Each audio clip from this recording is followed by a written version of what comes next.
Guten Abend und willkommen to Monday Night Travel. Tonight we have the pleasure of traveling to a gem of a city in East Germany, Dresden, with its stunning Baroque and top-tier museums.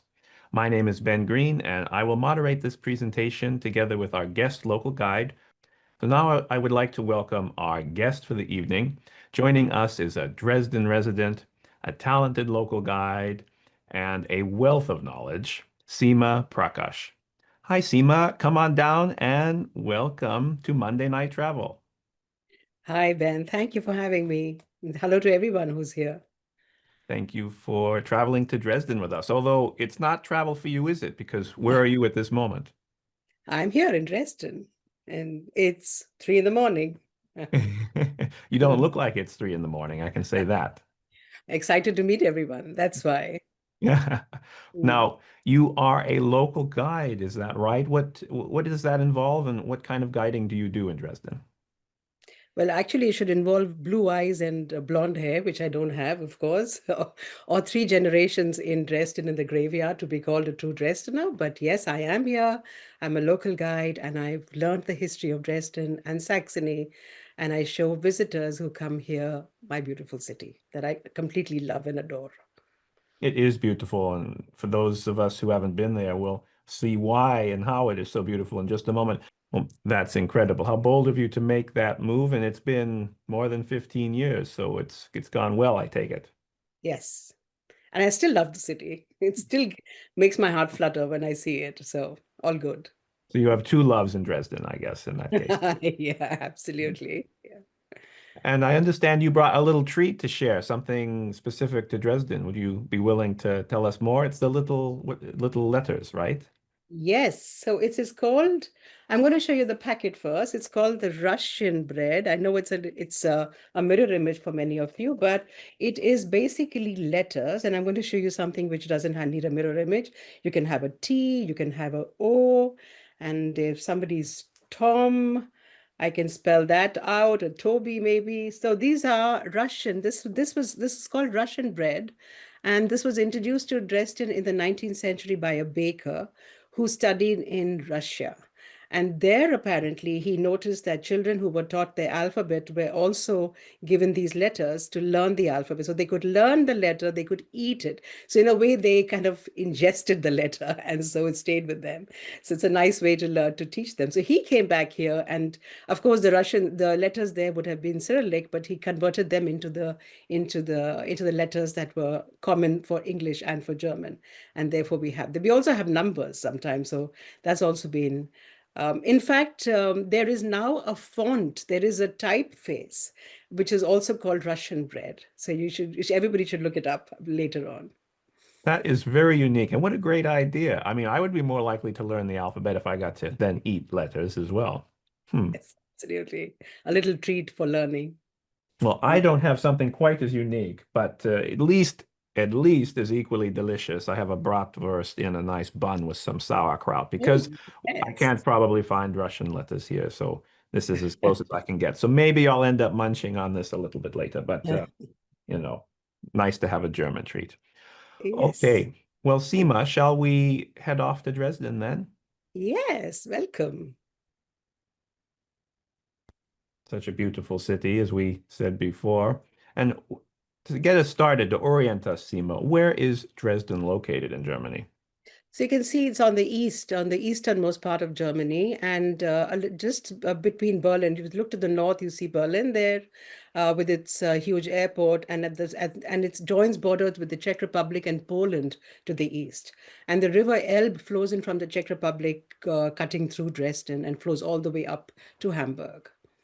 So it's midway between Prague and Berlin. So this is what you'll see when if you come to Dresden, you'll see these beautiful Baroque buildings, all reconstructed, of course, because I'll talk about that later. But all of this, the city's been lovingly rebuilt. It was in ruins after the war.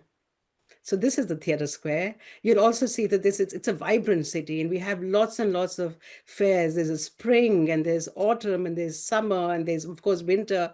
So anytime you'll find these wonderful little fairs happening, and lots of local food to eat, lots of music.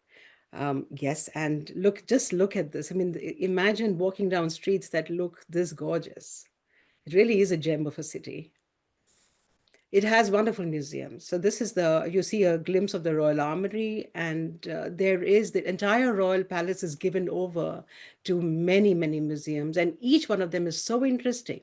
And it's when you walk to the Royal Palaces, you don't feel like you're getting bored in a museum. It's every room is different and vibrant. Yes, talking about vibrance, here's the music. And every corner, you also have opera singers practicing. They have to practice anyway. There's a music conservatory in Dresden. So very often they stand in a market square and they'll play their music and collect some funds while they're at it. Mhm. Yeah, that's the Neumarkt, which is the latest as the rebuilding of Dresden comes together. That's the very famous Church of the Lady, Church of Our Lady, which is the symbol of Dresden. And Seema, there are great local guides in Dresden, and you were one of them, and you had the pleasure of, I hope it was the pleasure, of working with Rick on the Germany book. Could you tell us a bit about what that experience was like? Yes, absolutely. It was wonderful because Drake is he remembers so much. I mean, he's so well informed. He goes to so many cities. It amazes me that he still remembers so much. And he's so interested. And he really is very particular about what he's putting in because he's always thinking about his readers and what they will need in terms of information. So he's very, very specific and has lots of questions and is very interesting to be with. It's fun to be with. And of course, as you walk through a city, you have people reading his book. And then they look at him and they look at the book and they'll say, "Excuse me, are you really Rick Steves?" And then of course he'll be laughing and say, "Yes, he is. And here's my guide." So it was fun. It was Incredible. Well, as a guidebook researcher myself, I can say that having a local guide help when you're updating a book is of monumental importance. I'm going to have the opportunity to meet with a local guide in Stockholm soon when I update that chapter. So, Seema, thank you very much for your contribution to the new Germany book. thank you. And in terms of the city center of Dresden, can you orient us with where we will be going today? Yeah, so if you look at this, the lower part of the screen, you see it says Old Town, and so that's where we're going to spend. We're going to be in the beginning. We're going to be at the Old Town. Look at all of those marked spots there. You'll see slides very soon with those, and then we're going to cross the river and go across to the new town and see a little bit of just not deep into the new town, but the part that's near the river. And before you leave the slide, I want to just tell you, look at how the river curves and comes towards the old town. There is a saying the river Elbe, it it bends towards Dresden to kiss its beloved on the cheek before it flows on. So you can see there that clearly that beautiful bending towards Dresden and kissing it. It's wonderful. I love it. And Seema, we have on Monday Night Travel a regularly used system called At a Glance Slide, where we discuss a few basics about traveling to a city or a region or a country. So I'd like to ask you a few questions, basic questions about travel to Dresden. When would you suggest someone visit your city? I would say any time, except November, because November is very rainy and windy and it's just unpleasant. But till October, September, October, wonderful months. December is high season with the Christmas markets. And of course, January, February are cold, but still very, very much okay to come. So just don't plan a November trip. That's all I can say. That's pretty good. 11 out of 12 months, not bad. Yeah. And in terms of arrival, how would you say most people could or should get to Dresden? Well, a lot of people are in Berlin already, and then from there they could take a train. There's a direct train from Berlin, or there are even these Flix buses. If you drive, it's just 2.5 hours from Berlin. You can then drive on to Prague. So it's a very nice route to do Berlin, Dresden, and Prague all together. But it's very well connected with the Autobahn, with the airport, bus, and train. Yeah, many options. I can say that I arrived in Dresden by train, and that was seamless. That was, I think, Yeah, yeah, 2016 I visited. Uh, really. Okay. Deutsche Bahn now does have a little bit of a reputation for being late, so do take that into account. But hopefully they'll get that sorted out soon. and the all-important question of advanced reservations. Does anything in Dresden need advanced reservations, Seema? Yes, I've noticed that you put the historic green vault in there, which is a very good idea because it can tends to get booked out. It's a timed entry, and only I think 30 people allowed at one time. So it's a good idea to book that ahead of time. And I mean, ahead of time is like even if you book a month or 3 weeks in advance, should be okay once you know when you're coming. And the Elbe cruise is like you have there. Other than that, everything else is perfectly okay to just walk into. That's great. You can maintain a lot of spontaneity when you visit Dresden. I like that a lot. Yeah. And in terms of how you pay for things, now, so often Central, Western, Northern Europe is becoming closer to being cashless. What is the case in Dresden? Cash is okay. Cash is still very, very widely accepted. So is MasterCard. I think there's some problem with the Amex, Hmm. but otherwise the MasterCard is perfectly okay. But cash is absolutely okay as well. Just Yeah. don't come with a 500 euro note. I mean, that bill, that would, nobody will have change for that. Otherwise, it's all good. Yeah. Very good point. Yeah, in my experience, Visa and MasterCard are the most accepted credit Hmm. card types. Yeah. Yeah. Yeah. And in terms of where you would suggest people stay, do you have any suggestions on that? The Old Town has a lot of options, very close to all the sightseeing that we're going to be looking at today. There are many, many hotels, and there's a range of hotels. They're luxury, budget, mid as well. And across the river in the New Town, there are hostels. So if anybody wants to do any kind of budget traveling, then in the New Town there are the places to stay in there. Otherwise, stay in the old town between the river and the main station. There is hordes of hotels. Excellent suggestions. Thank you, Seema. And how is the transportation in central Dresden, the public transit? Excellent. You never have to wait more than 10 minutes for a connection, except on Sundays when it's be slightly more infrequent. Otherwise, it's very well connected. And the same ticket is, you can use the same ticket for the trams and the Mm. buses, and also the train that runs within the city.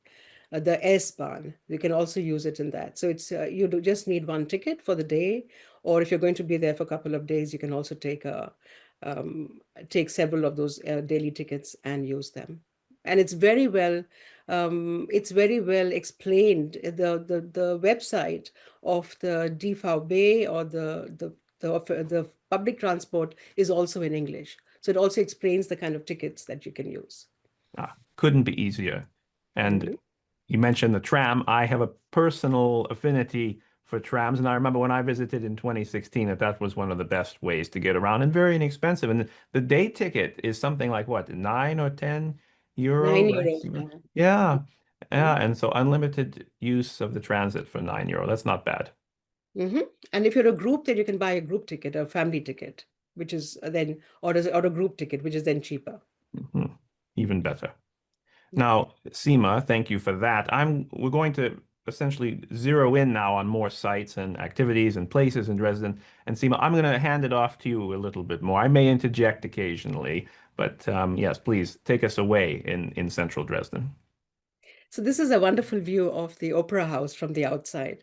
It's nicknamed the Semper Opera, named after the architect who made it, and it is a beautiful house. And it from also from inside, there is a slide after this that you will see, but from the outside also, it's this the drama of this, and the entire rising to a crescendo has been used for the building as well.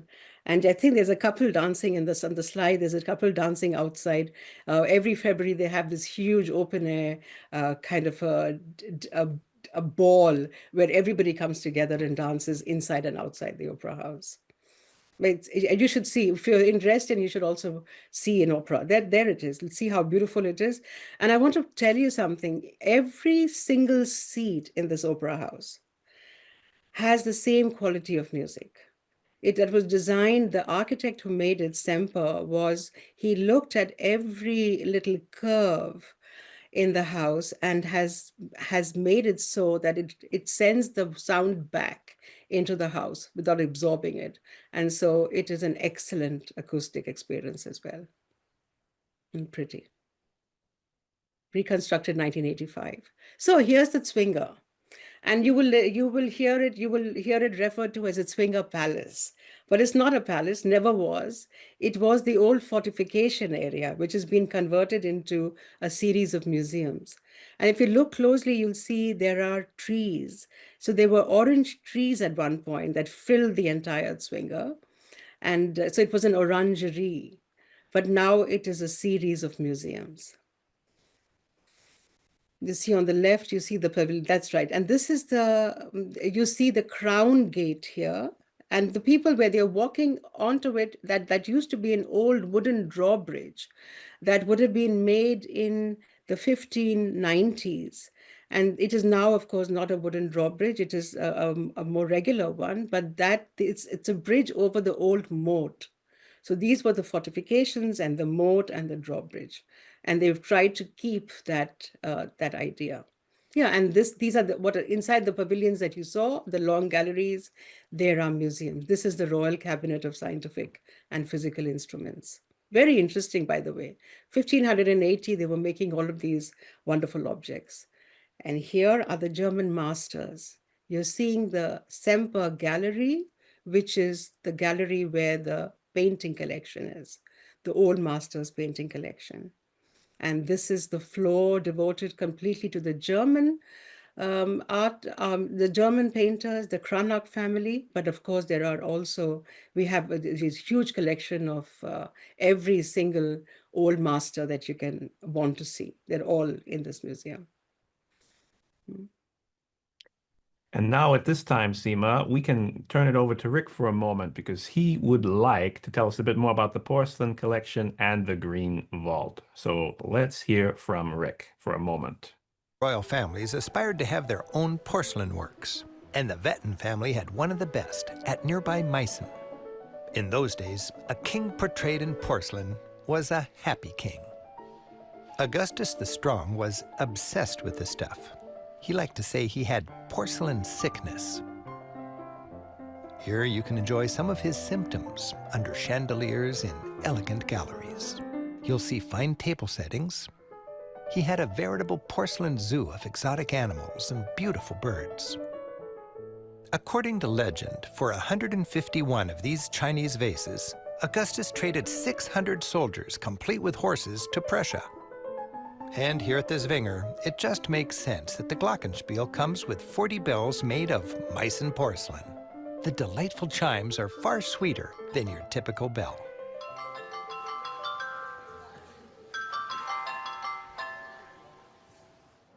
In the nearby Royal Palace, the official residence of Saxon rulers since 1485, is Dresden's historic Green Vault. This glittering Baroque treasure collection is the sightseeing highlight of the city. The collection was begun by Augustus the Strong, featured here surrounded by ancient Roman emperors on the base of an obelisk. It grew into the royal family's exquisite trove of ivory, silver, and gold treasures, displayed in rooms as opulent as the collection itself. Its purpose? A synthesis of the arts as an expression of wealth and absolute power. The amber cabinet shows off what you can do with fossilized tree sap. For example, this exquisite bowl from 1659. The ivory room does the same for elephant tusks, with some strikingly delicate carving.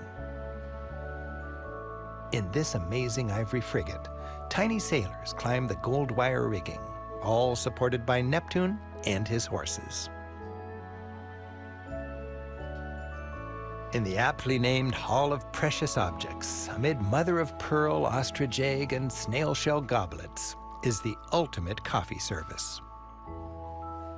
This golden coffee service from 1700 is pure gold, iced with enamel, crusted with thousands of precious stones, and crowned by a coffee pot filled with symbolism.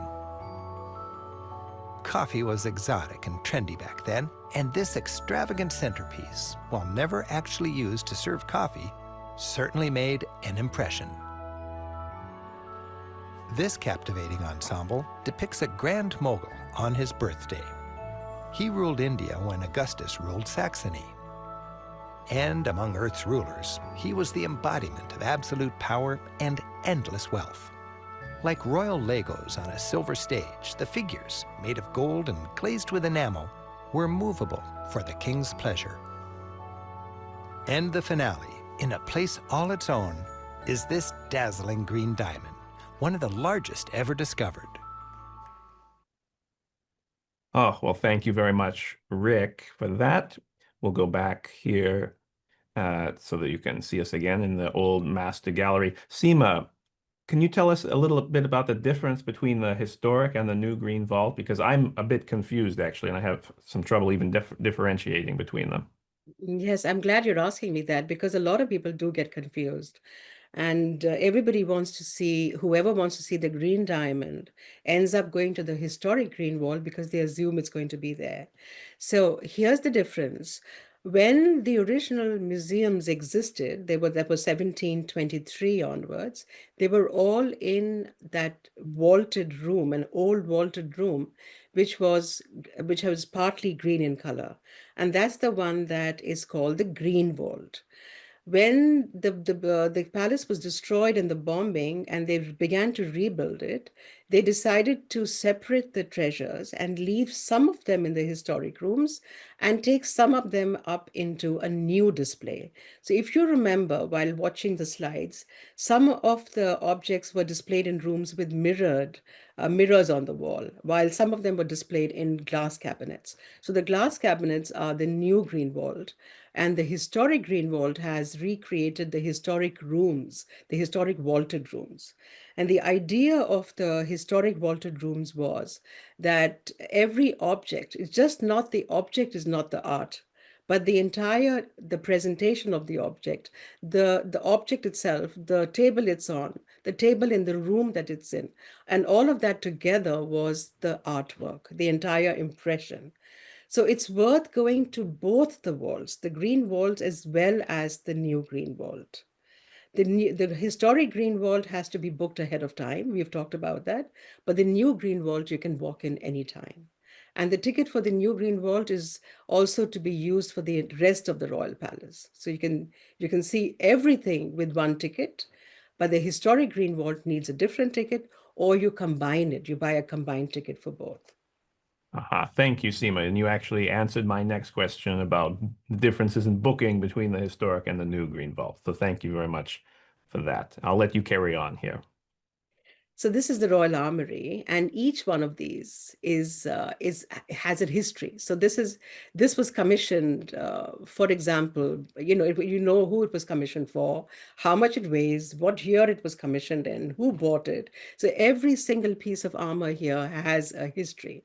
You see, and it has been worn. Each one of these has been worn by the person who commissioned it, unless he was unfortunate enough to die before it was delivered to him. So from the royal palace, we are going to walk. Rick's walk takes us from the royal palace towards the Church of Our Lady, which is what you're seeing now, and it'll take you along a wall. I think that might be the one that we will see next is going to be a wall that is on the. It's an entire wall of that's there. There it is. It's called the Procession of Princes or the Parade of Princes, as it is in the book. And this is the royal family in royal procession. So these are 35 horsemen, each one of them the ruler of Saxony. So it's like an advertisement of how powerful the family was and that they ruled for 829 years. That's the procession of princes. Wonderful details. Up close, you can see these are small tiles, 24,000 tiles of porcelain, each one painted with a little bit of the painting and then put onto the wall. It looks like a tapestry. Yes, and that wall will take you to this square, which is basically the new market square, where there is the Church of Our Lady in the background, which is the, like I said, the symbol of Dresden, and also now the symbol of the rebuilding of Dresden, the reconstruction of it. If you look closely at it, you see that there are some black spots on the church. And those spots are from the original building that have been reused in the rebuilding of the church. Whatever stones could be used were put back again in the church. You see them better now. And of course, you see Martin Luther in front of it because it is a Lutheran church.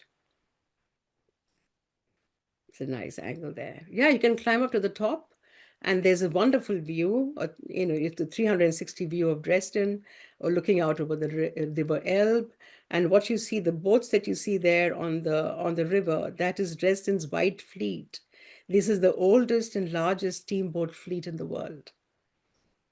This is one of my favorite churches in Europe, Seema. And as you can probably imagine, I've seen a lot of churches. It really is special and it has a Mhm. dramatic history. It's just beautiful. And this view is excellent as well. I did climb to the top when I visited. Yeah, yeah, it is worth it. And look, that's the inside of the church. And so you can see, I see why you like it so much. Yes, it is. It is actually, it's surprising because it's not a Catholic church, but yet it's so ornate that it looks like one. And if you look closely at the statue, the kneeling figure of Christ kneeling on the Mountain of Olives, just behind that is a gray, kind of a gray figures, and they are from the original altar. They were put together, they were cobbled together from more than 2,000 pieces, and they put it together. They put the whole altar together, and they left it unpainted. So everything else is painted white and gold, but the old parts are still left of the original plaster color. Yes, and this is the cross that would have been on the top, the pinnacle cross that then fell all the way from the top of the dome, and then they've put it up inside the church, and they replaced it with a new cross on the top. Yeah, that's what it looked like. This is how the church ruins were from 1945 to, do you want to take a guess as to how long they stood like that? 1990, till the Mhm. reunification of Dresden, of Germany. That is what the church looked like. And you can see all the rubble there. That's where they picked up the stones and then put them back in the church again. In other words, Seema, and I didn't know this, through the whole communist period, the church stood in rubble. It wasn't until 1990. That is remarkable. I did not know this. They would have removed it. They removed a lot of churches, but the people of Dresden kept this going by lighting candles and growing rose bushes on the church and using it as a church, even though it was a rubble. And that's how they kept it from being cleared away and being removed. And as soon as Germany reunited and the communist regime was gone, they started to rebuild it. And it was rebuilt in essentially the same design as it was before, right? Absolutely. Mhm. As much as they can, identical. Remarkable. Mhm. And if this was this, yeah, exactly. And this is what Dresden looked like. So if you look at the left, this is the city of Dresden. This is an iconic war picture taken after the war, after the bombing of Dresden in 1945, which shows you how the entire city center was completely gone. I mean, it still stood like skeleton. And when they removed it, when they cleared it up, the part on the right is the same view, and that's been cleared up. And that took them about 10 to 15 years to clear it all up. And then they rebuilt it. And they thought about it. They didn't want a Baroque city again, but they wanted a socialist city. So this was rebuilt in the socialist fashion. And it is now called the Prager Strasse. This is what it looks like now. So you can see that beautiful Baroque architecture gave way to the socialist buildings. And this monument here is all the socialist nations coming together. It's the International Friendship Monument. It's so this is entirely, and people come to Dresden, they get off at the station, and that's what they see, and then they wonder, why have we come here to this Baroque? Doesn't look Baroque at all. But you'd also see this, their murals are a large part of their architecture, Because in the socialist times, a certain percentage of the building, the budget of the building was spent on decorating it from the outside. And the decoration on the outside had to show you the heart of socialism. So here we have the path of the red flag. It has, you can see the five-pointed star of communism in the middle. What you can't, if you look to the left of the screen, just behind the leaves, there's Karl Marx there with the Communist Manifesto in his hand.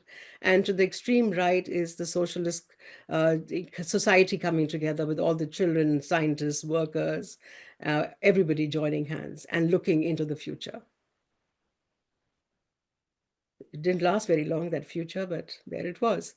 So we're back again to the theater square from a different angle. No, sorry, this is the cathedral from another angle.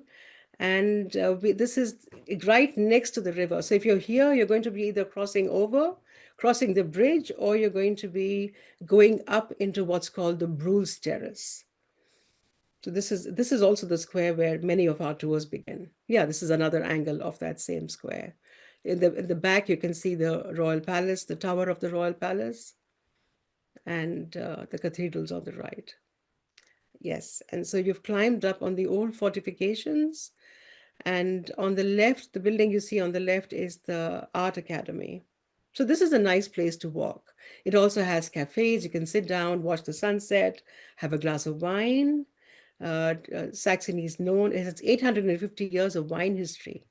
So if you like your Riesling, or you should try some here on this terrace or anywhere in any of the cafes. Well, that's news to me, Seema, because when I think of wine in Germany, I think of the Rhine. But good to know that you can go to Saxony and find very good wine as well. In fact, it is the only place you can find the gold Riesling. It's the only place in the world where it's still grown today. So a glass of gold Riesling is what you should do. Yes, so we're crossing the bridge here. You can see and the back is the cathedral. And so this is a view from the new city towards the old city. And this is, and this is, of course, the famous Elbe Meadows. This has been left, so it will never be built. It will never be built up to the river. There's always this little strip of green runs along the river all the way. And in fact, there's a cycle path here, and you can actually cycle all the way from Prague to Hamburg in 2.5 weeks if you're active enough. And it's one of the most beautiful cycle paths. But this is left. This is just where the Dresdeners will come every evening, sit down, watch a movie with their family, play. Mm. And is that, Seema, the Augustus Bridge on the left and that we were crossing just a moment ago? Yes, it's Augustus Bridge. And in Rick's book, this is a bridge you will cross to get to Neustadt, get to across the river. Also nice in the daytime, not just the night. Yes, and you see the bikes in the distance there at the back. Speaking of Augustus, There he is. He's called the Strong. He's nicknamed the Strong because he stood head and shoulders above everybody else. He was 5 feet 8 inches, which was very tall for that time. By the end of his life, he weighed about 240 pounds. He was a large man, but he could ride. Look at him. He's riding away towards Poland to be the king there. right, because he was the ruler of Saxony and the ruler of Poland. And this is mid-18th century, if I remember correctly. Is that true, Seema? That's right. Actually, 1697 is when he became the ruler of, he became the king of Poland, and he ruled all the way till 1733. And this is an important region, or a period rather, excuse me, for Saxony, for Dresden. Would you say, when I think of Saxony and Dresden, I think of maybe four important periods in history. This time period with Augustus, Second World War, of course, Communist period, and then Reconstruction. And I feel like what we're seeing here on this tour essentially covers and goes over those four crucial moments in Dresden history. Would you agree with that initial assessment? Absolutely. I completely agree. Yes, that's right. And then further into the new town. And Seema, before I let you carry on, I'm curious, do you have a sense of how many visitors to Dresden actually go to the new town? Because I felt that most people were not bothering to cross the bridge. even though they should probably. Yeah, I agree. They should cross the bridge. And if you're staying in Dresden, and hopefully you're not just there for a couple of hours, you're actually staying in Dresden. And so the best thing to do is to go to the old town in the day, go to the museums, and then cross over to the new town in the evening.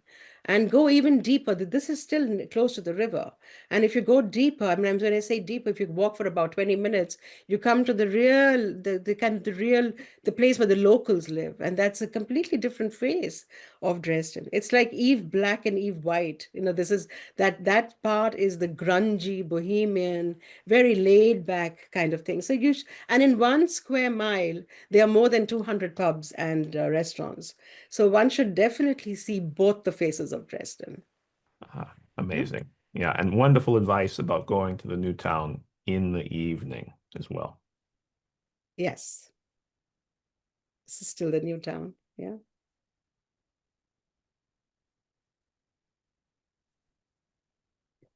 And you mentioned many Yeah. pubs in Yes, Dresden. yeah, many pubs.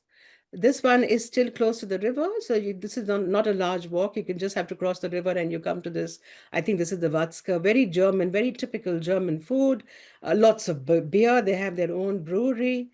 So, of course, you can have your fill of German beer here in this particular place. And Wurst, your bratwurst. There it is, talking about beer. So, do try some. There's even beer tasting, of course.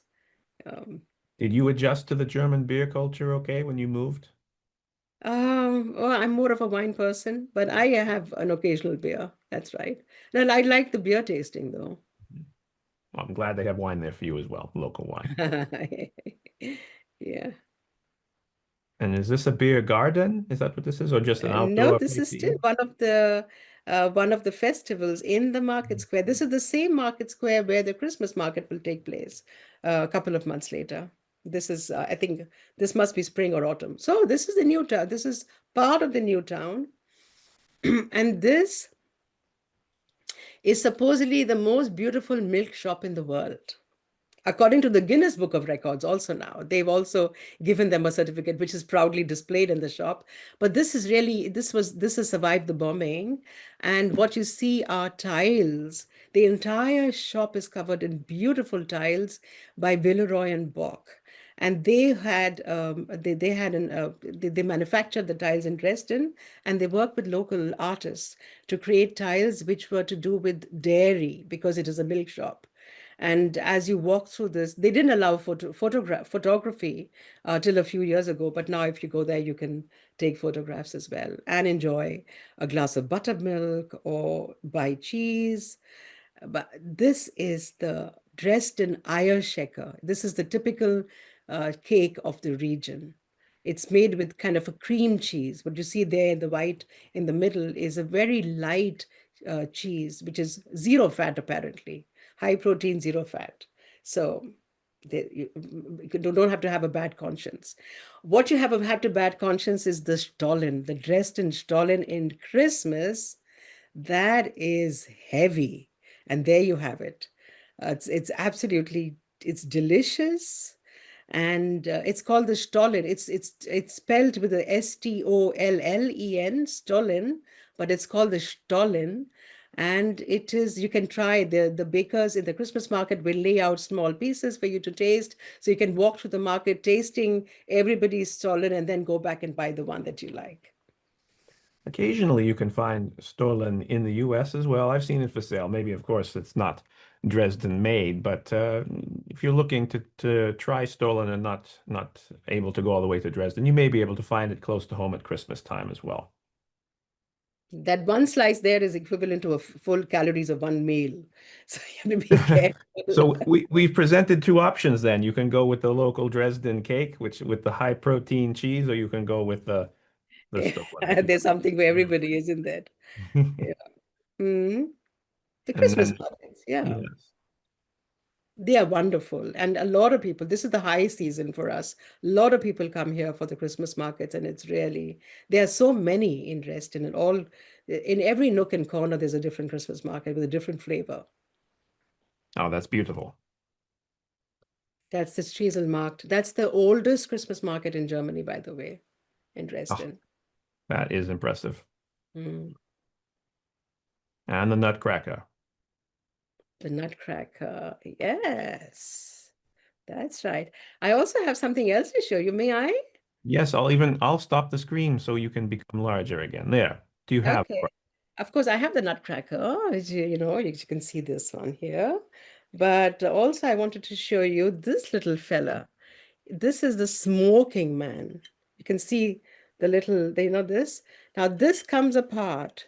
You can take this apart, and here is where you put a little incense cone and you light it and then you can shut it and the smoke of the incense will then rise and come out of this. And they have them in all figures, all sorts of different kind of looks. And this one is a sand man. He's got the little bags of sand. He's a flood helper because in 2002 there was a huge flood in the river Elbe, and of course everybody had to help. So there they are with the sand and a little broom.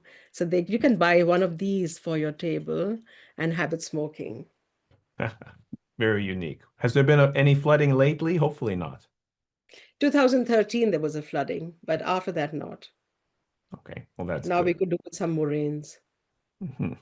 Well, thank you for that wonderful souvenir. I love it. Local things like that. Yeah. And, we've talked about central Dresden quite a bit, but there's a gem of a place outside of the city. Seema, this is Saxon, Switzerland. And I don't know, why is it called that? Do you happen to know the answer? Yeah, sure. There was, so these are sandstone cliffs. This is a wonderful, bizarre landscape that was made over millions of years of geological development. And in the Art Academy of Dresden, there were two artists, painters from Switzerland. And as they traveled east, they came across this landscape. And one of them sent a postcard back home saying, this reminds me so much of my home in Switzerland. So Hmm. this is my home, my Switzerland and Saxony. So I'm sending you greetings from my Saxon Switzerland. And the name just stuck. Of course, that's not the name. It's just something that we refer to. But I think everyone's given up trying to remind everyone that it's not Saxon Switzerland. It's just called that way. Mm. And how can you get here from Dresden? You can take the river, of course. You can take a nice leisurely cruise up the river Elbe, but that will take you about 5 hours. You can also drive down there, or you can also have it. You can get to it by train, and then a train and a bus connection. But there is a website that you can refer to, which will tell you exactly what the connections are and how to take them. And I think we can share the link if you'd like. You can do that. Yes, Emily has added it, I believe, to the chat, and it will be in the follow-up email, as will several other links, including a link, Seema, to your website where people can find out more about your services, your guiding services in Dresden. So that's an important one.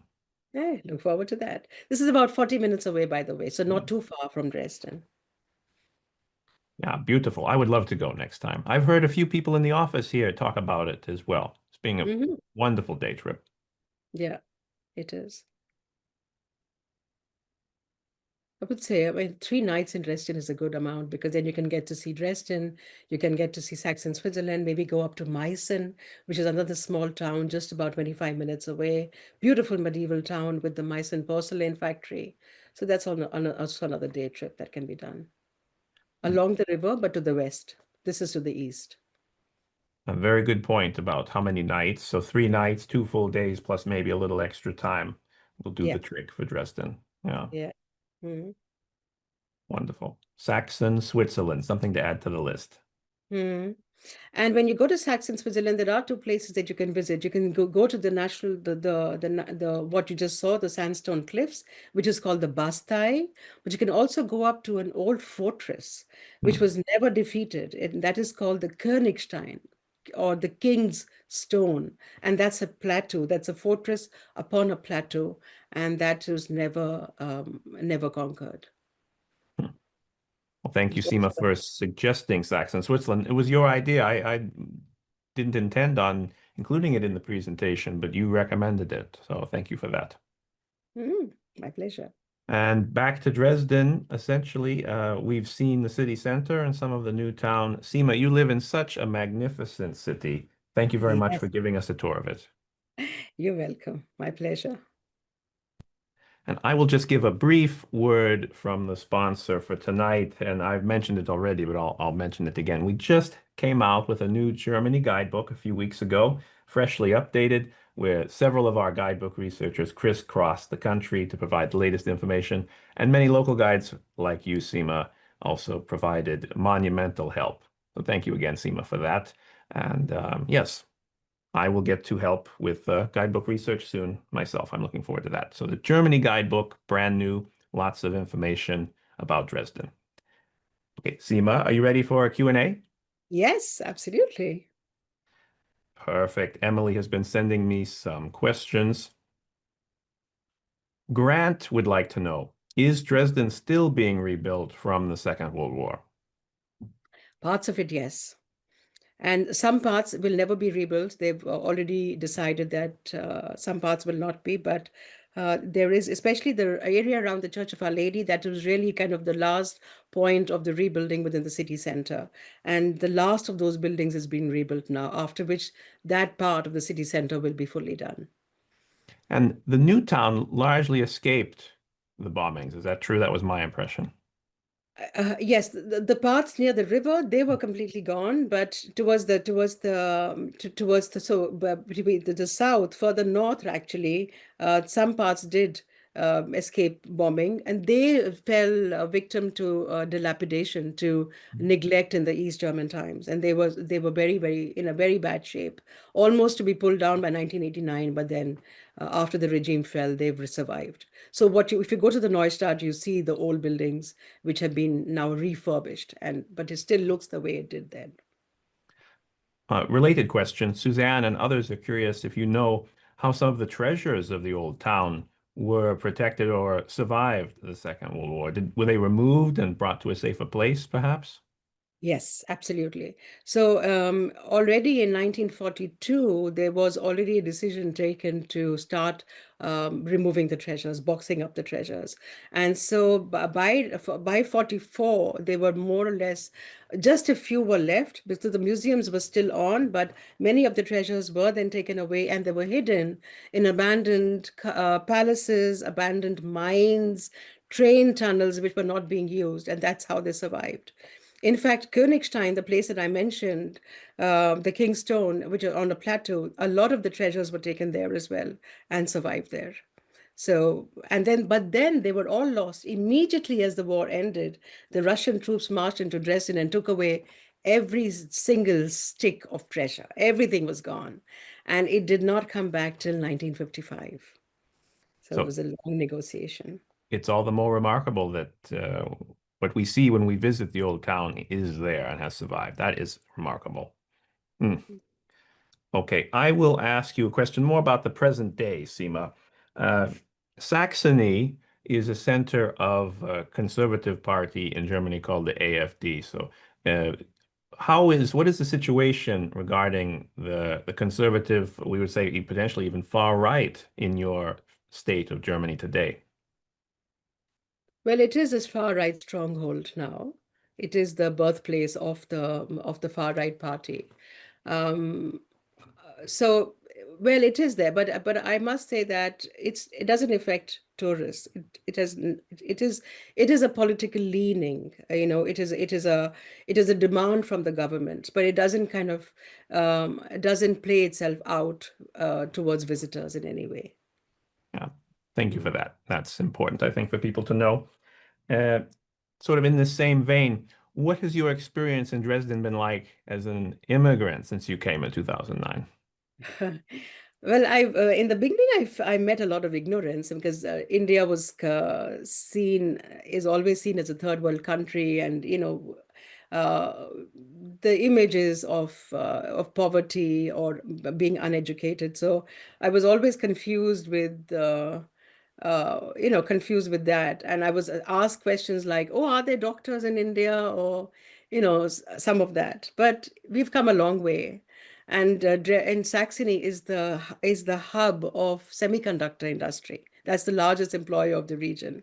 And the semiconductor industry, and there is Max Planck Institute. So all of these employ a lot of Indians. A lot of Indians come to Dresden to study, do their PhDs, or work in the semiconductor industry. So now it's changed. Now we are more respected, let's say. Well, that's very good to hear, at least. And as a local guide, being foreign born, have you had any unique experiences because of that, or have you been treated any differently? I had to fight my way in. It took me a long time to kind of make a little place in the pie, and a lot of people were very reluctant let an outsider come and take their work. But I think the fact that not too many guides speak English here, and the English tourism was picking up, they reluctantly admitted that I could be of use to them, because then I could do the English tours. But we've had to fight. And I'm not just alone. I work with a team of close friends, and all of us do the tours together. So we've all had to fight for our place here. Well, I'm glad you found that place. I've certainly seen why you are so valuable for Dresden as a local guide. So well done. Thanks. I think I can ask a couple more questions. Let's see. Anthony would like to know what part of India you're from, if you're up for sharing that. Yes, from the north, from Delhi. Do you go home often? Yes, every year. Okay, fantastic. It's quite a change going from Germany to India, although I guess it's closer than if you were to come from, say, go from Seattle to Yes, India. Yeah. certainly. Yeah. It's just a 14-hour trip, all in all. Mm. Kathy is asking about navigating Dresden. Do you find that it's fairly easy to navigate the city center as a tourist? I would say the signage is not that great, but with GPS now, or with maps on our phone, it's very easy because it's laid out in a very north, south, east, west axis. It's actually so it's very, very easy to find your way there, because the main roads are basically in a cross, and then the Google Maps will do the rest. It's easy. Yeah, Yeah. that's very good. Thank you, Seema. Okay, one final question then. What aspect of Dresden do you most love? Like, what is your favorite part of your city? Ah, it's really the river, Mhm. because you walk down to the river, and it's so approachable, because it's really there. You can walk into it. You can, dip your feet in it. You can sit there, read a book. There's a beer garden behind you. You can fetch yourself a glass of wine or a beer and carry on reading your book. It's just wonderful, because it invites in everybody comes out, everybody comes out into the river along it, and you'll find pockets of people barbecuing or chatting, friends chatting, a lone person reading. It's lovely. I love it.